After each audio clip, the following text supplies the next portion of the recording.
All right, and that kind of takes us into our last point. Quick reminder, as always, to download, rate, and subscribe to the 415ers podcast. Follow us on social media at 415ers. I'm on social at eGettings10. Mark is on social at Mark Randy, Mark with a C, Randy with an I.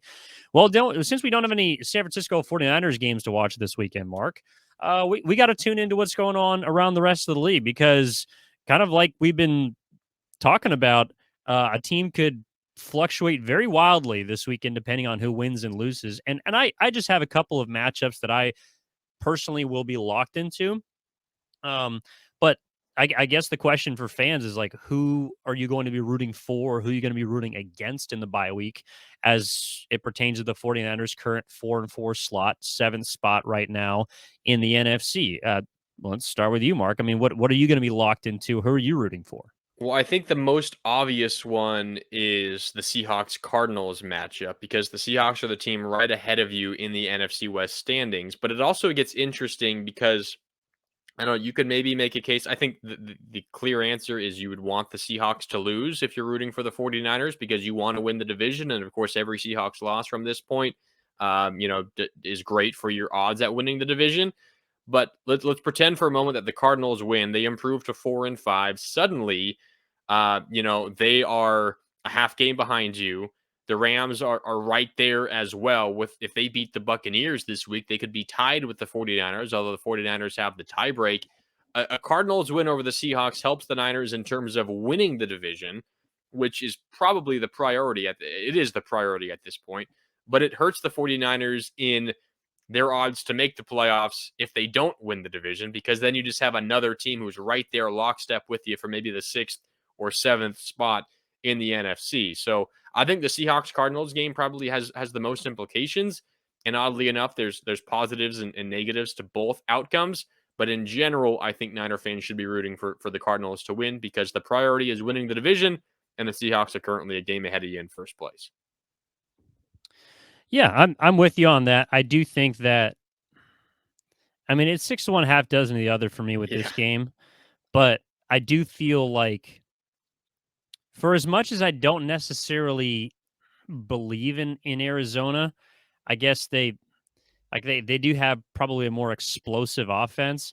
I really like the Seahawks defense. I know that they've looked probably better than they've played considering how many new guys they have and how many rookies are on that defense as well as on offense. But they've sort of found something. I mean, they have more of an identity, the Seahawks do, pardon me, than probably any team in the NFC West, including the 49ers right now.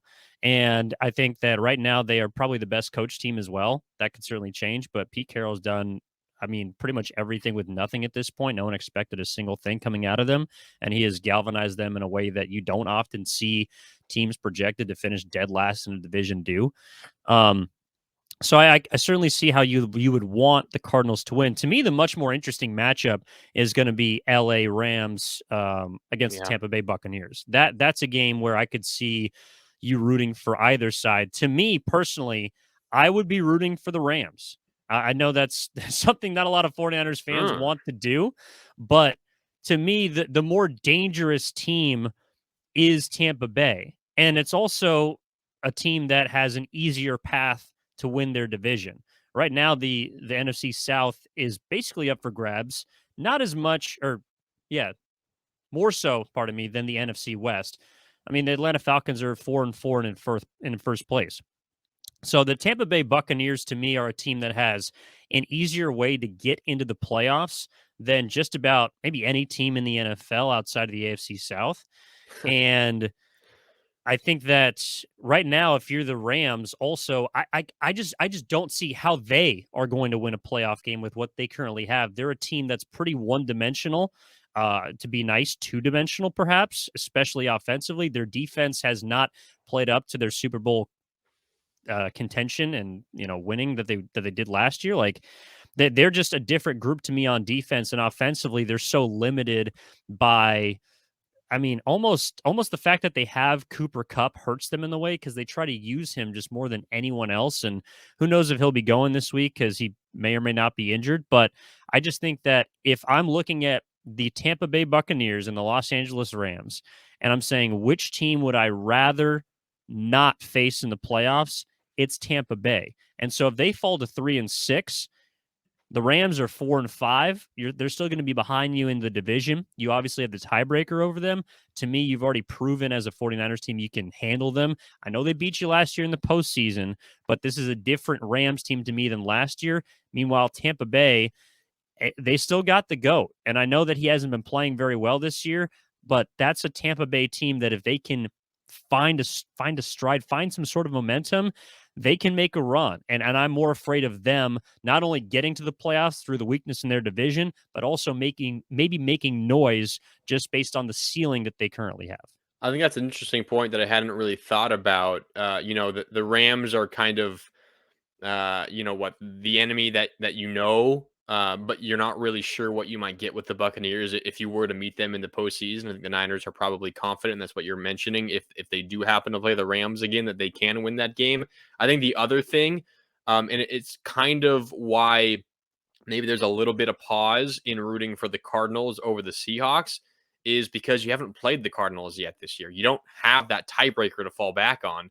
With the Rams, you won both games in the regular season against them. So if you were to somehow finish tied atop or anywhere in the middle of the division with the Rams, you have the tiebreaker. So you're going to beat them on that level anyway. They're 3-4, you're 4-4, you're a half game up, but really you're a game and a half up because of that tiebreaker. So there's, I think, more of, you can stomach rooting for the Rams, interestingly enough, because you've already beat them twice. You feel comfortable you can beat them again. Meanwhile, the Cardinals, who knows? They could beat you in the regular season once or twice, and suddenly a win this week against the Seahawks could be the difference in them going to the playoffs and you not, potentially. So I think that's interesting. The other game that I'm keeping an eye on is the Vikings and the Washington Commanders. The Vikings currently are second place in the NFC. They're 6-1. They're playing really good football, but their schedule kind of turns here. The Commanders, not a contender to win it all. You mentioned Taylor Heineke. They always seem to play better with him. Credit to the Commanders. They're playing better. They're getting healthier defensively as well. They have the Commanders this weekend. Then they have the Bills, the Cowboys, and the Patriots on successive weeks. Patriots, lesser of those three teams, but still a quality team. But if this is a Vikings team that maybe gets upset by the Commanders, they could be staring potentially a 3-game losing streak dead in the eyes. Again, Commanders, Bills, Cowboys, and then the Patriots. So if things maybe break the 49ers' way this week for the Commanders against the Vikings could be looking at maybe in a month from now being a 7-5 team, a 6-4 team. Like, there is a very real possibility that some losses come for the Vikings. And if the Niners handle business, that could be enough to put them right back in that conversation for the second seed in the NFC. I'm probably getting a bit ahead of myself, but I think if you are a Niner fan, you should be rooting heavy for the Commanders against the Vikings because, of course, getting that second seed could be valuable. Instead of playing a 6th seed, you'll play the 7th seed in the first round of the NFC playoffs. So I think the Niner fans should be big Washington Commander fans this week. Yeah, no, that's a good point. That's another matchup that's certainly interesting. I would hope or would think that Minnesota is probably going to walk away with that win. But then again, they're only 3.5-point favorites on the road. It's kind of a suspicious line. I guess the other team, kind of along the lines of not rooting for the Buccaneers. I would be rooting for the Atlanta Falcons against the Los Angeles Chargers this weekend. They, even though you lost to them, I think they're a much more beatable team if you end up meeting them in the postseason. So, any other games, Mark, that kind of catch your eye this weekend? I mean, you saying the Falcons just kind of got my mind rolling, thinking of how close the Panthers were to beating the Falcons last week, and if the Panthers won that game, they would have been atop They the should have won NFC that game. South. They should have won that game. DJ Moore, poor DJ Moore, finally having himself a good game, and then he pulls off his helmet in celebration. Although, to be fair, Eddie Pinheiro, the Panthers kicker, should have made the kick in overtime to win the game anyway. So it's not all on DJ Moore, but probably should have made the extra point.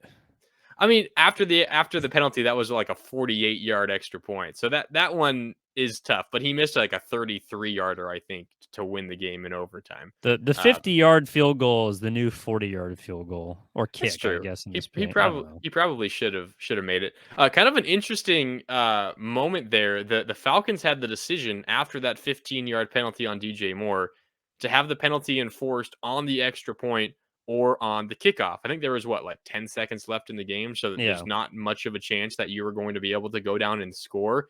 Maybe you take the extra 15 yards on the kickoff and you get 20 yards through the air on one play, and then you have a long field goal for the win. But they instead went to enforce it on the extra point attempt. And because Pinheiro has a history of missing 40-plus yard field goals, they took a chance and it paid off. And they got the win, and now they're in first place in the NFC South. So that's a good one. I'm with you. I think the Niners should want the Falcons to win the South. The winner of the NFC South will likely be locked into the 4 seed because that division will likely be the worst of the division winners. So if the 4 seed is the Falcons, that's probably good news for the 49ers. However, it's unlikely you're going to match up against that team because I would imagine maybe the other team that in that matchup in the first round is going to win. But certainly anything's on the board still at this point. Yeah, I mean, hopefully they could play spoiler at home against Dallas or New York. I don't know. I mean, the 49ers did it last year. I'm sure both Dallas and Green Bay didn't expect San Francisco to come in and win. So who knows, Mark? Who Yeah. knows? But we'll be paying attention this weekend to all the games and, of course, be back on Monday with sort of a reaction episode to the weekend, along with some storylines that we have lined up for the midway point, technically, officially, week 9 moving into next week. And that'll wrap up this episode, Mark. I appreciate you as always. Make sure to download, rate, and subscribe to the podcast. 5 stars are appreciated. Mark, thank you so much, man. Yep. Thank you too. Evan. Talk to you later. All right, we'll see y'all next week. Enjoy the games. Enjoy a stress-free weekend. No 49ers football. Enjoy it.